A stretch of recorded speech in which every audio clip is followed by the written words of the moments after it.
assume uma conotação mais especificamente literária, na época em que surge o primeiro contista de língua portuguesa, de acordo com a definição moderna de conto, Gonçalo Fernandes Trancoso, autor dos Contos e Histórias de Proveito e Exemplo, de 1575. Até o século XVIII, porém, o termo conto ainda se confundia com novela e romance, além de ser às vezes usado em tom pejorativo. Mesmo no século XIX, ainda utilizava-se conto em sentido genérico para se referir a uma narrativa. Durante o romantismo, a palavra tinha conotação de narrativa fantástica, popular, inverossímil, e os autores românticos normalmente não classificavam seus escritos como os contos, e sim como lendas, novelas, histórias, episódios ou baladas. Um exemplo disso é o livro Lendas e Narrativas, de Alexandre Herculano. Com o advento do realismo no século XIX, o conto literário surge, por fim, como um tipo definido de prosa de ficção, apesar de ocorrerem mudanças em sua definição até hoje.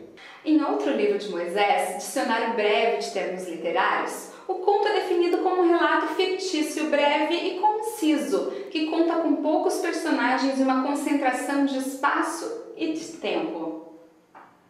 Afirma-se que o conto é narrativa muito eficaz de comunicação, já que a intenção principal do autor fica clara devido à estrutura concisa do texto. Chama também a atenção o caráter ético, o exemplar que o conto, às vezes, ainda hoje, possui devido às suas origens populares e míticas.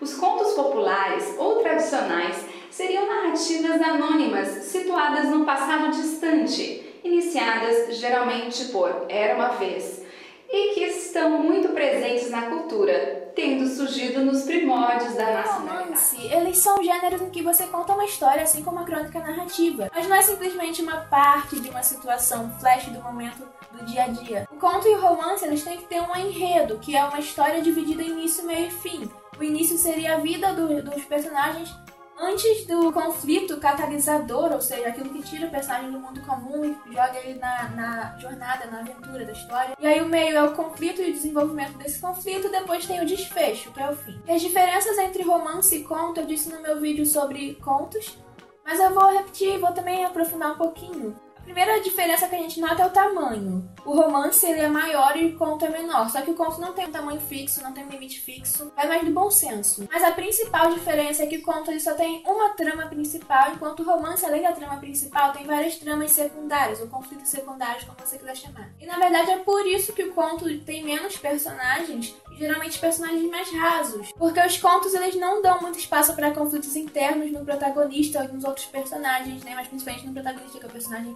que tem que ser mais desenvolvido em uma história, a gente já sabe disso. Porque, na verdade, esses conflitos internos, eles contam como conflitos secundários, então não dá espaço, né? E são esses conflitos internos que desenvolvem a personalidade dos personagens, que fazem os personagens do romance serem já repararam complexos. como as pessoas gostam de contar e de ouvir histórias? Todo mundo tem sempre um caos para contar e encontra sempre um ouvido. Ei, você sabe o que aconteceu com o Curioso? Não. O prazer de ouvir histórias é tão grande que uma jovem chamada Sherazade conseguiu salvar sua vida através das que contava ao rei. Dizem que o rei Shahriar desposava uma noiva por noite e mandava matá-la no dia seguinte. Sherazade, a nova mulher do rei, conseguiu sobreviver porque despertou a curiosidade de Shahriar, contando-lhe uma história interessante a cada noite. As pequenas narrações encantaram tanto o rei que ele sempre desejava ouvir mais uma. E assim, Sherazade adiou sua morte. Por quanto tempo? Por 1001 noites. O livro As 1001 Noites conta um pouco da vida e dos hábitos do povo oriental há muitos séculos atrás. Uma das histórias mais conhecidas é Aladim e a Lâmpada Maravilhosa. Muitos séculos? Como essas histórias podem continuar interessantes até hoje? Porque tem ação e magia. Trazem ainda hoje muito prazer e diversão. Afinal, não é só o rei Shahriar que gosta de ouvir histórias. Todo mundo adora. Eu adoro ler, contar e ouvir, mas eu gosto mais é de ler mesmo. Sempre se permite viajar dentro de um mundo, dentro do mundo dessa história. Alguns escritores se especializam em escrever pequenas histórias, ou melhor dizendo, contos. Os contos são breves narrativas sobre fatos comuns ou extraordinários. As 1001 Noites, por exemplo, apresentam contos fantásticos. Alguns escritores criam contos de mistério e terror. Os meus preferidos. Outros gostam de escrever sobre o amor e a alma humana. Sempre um ponto. Contos são retratos da imaginação do contista. Por isso, um contista é diferente de um jornalista, que procura narrar os acontecimentos da maneira mais simples e direta possível. Conto é ficção, história inventada, criada e recriada pela imaginação. Inventada que nada. Se eu esfregar, vai sair um gênio maravilhoso que me concederá 3 desejos. Você? Em vez de gênio, a realidade. É hora de acordar. Não fique desapontado, você pode sonhar acordado. Basta ler um conto e viver maravilhosas aventuras, como a de Aladim, se quiser. Já o conto é sempre uma narrativa ficcional, inventada, com personagens e estrutura mais elaborados. Vocês já pensaram no tipo de conto de que mais gostam? Mistério. Suspense. Policial. Ficção científica. Histórias de amor. Não sei se escrevo um conto de terror passado no meio da floresta da Tijuca, com um grupo de escoteiros perdidos que não sabe que um estranho animal está andando por aquelas matas, ou se escrevo a história de amor do menino pobre que se apaixona perdidamente pela menina rica. Que imaginação fértil!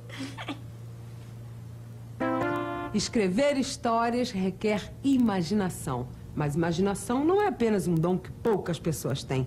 Todos possuem imaginação. Basta treino para aprender a criar. Só que na vida, muitas vezes esquecemos isso.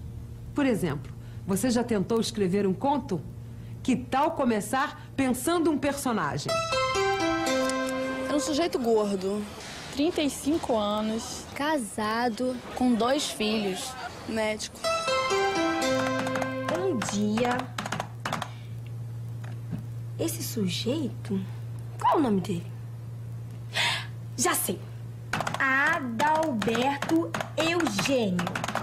Um dia, Adalberto Eugênio resolve comprar um cachorrinho poodle.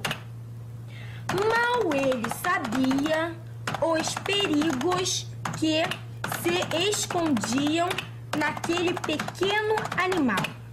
Ahá! Vou escrever um conto de terror.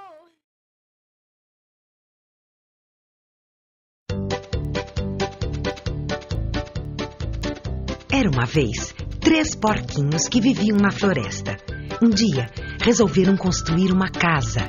Saíram para passear numa linda manhã e encontraram uma clareira. Trocaram ideias e acharam que ali seria o melhor lugar para fazer a sua casinha. Imediatamente, o primogênito saiu à procura de palha. Mal terminaram de construir a casinha de palha, apareceu o lobo mau, que foi logo gritando: "Abram a porta, porquinhos! Vamos, meus amiguinhos, me deixem entrar!" E os porquinhos em coro responderam: "Não! Não! Nós não vamos abrir! Vai embora!" Então o lobo mau berrou: "Abram a porta, porquinhos! Senão eu vou soprar, eu vou soprar, eu vou soprar tão forte que a casa de vocês vai desmanchar." E assim fez. E não é que a casa desmanchou mesmo? Os porquinhos saíram em disparada. Depois de muito correr, eles chegaram a um lindo lugar onde resolveram construir outra casa. Mas agora, uma casa muito mais segura. O porquinho do meio saiu então à procura de lenha. Os 3 trabalharam bastante e assim que terminaram, apareceu de novo o lobo mau querendo entrar. "Abram a porta, porquinhos!" E os porquinhos em coro responderam: "Não! Não, nós não vamos abrir, vai embora.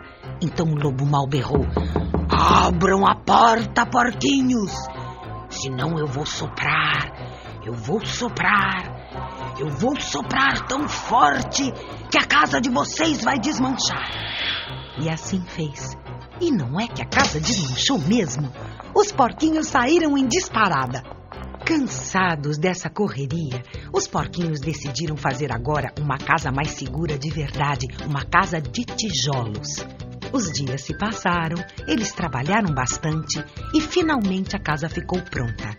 Os porquinhos foram dormir satisfeitos. Mas no dia seguinte, quem foi o primeiro a chegar? O lobo mau, e foi logo gritando: abram a porta, porquinhos, me deixem entrar. E mais uma vez, em coro, os porquinhos responderam: não, não, não, nós não vamos abrir. Vá embora, nunca entrará em nossa casa. Abram a porta, porquinhos, senão eu vou soprar. Eu vou soprar tão forte que a casa de vocês vai desmanchar.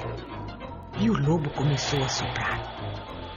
Soprou, soprou, soprou muito forte. Mas dessa vez, a casa não desmanchou. O lobo, que estava faminto, pensou: preciso engolir um a um esses porquinhos.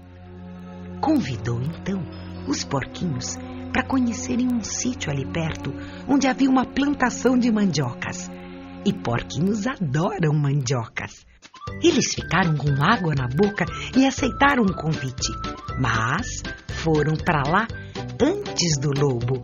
Pegaram as mandiocas e voltaram rapidinho para casa.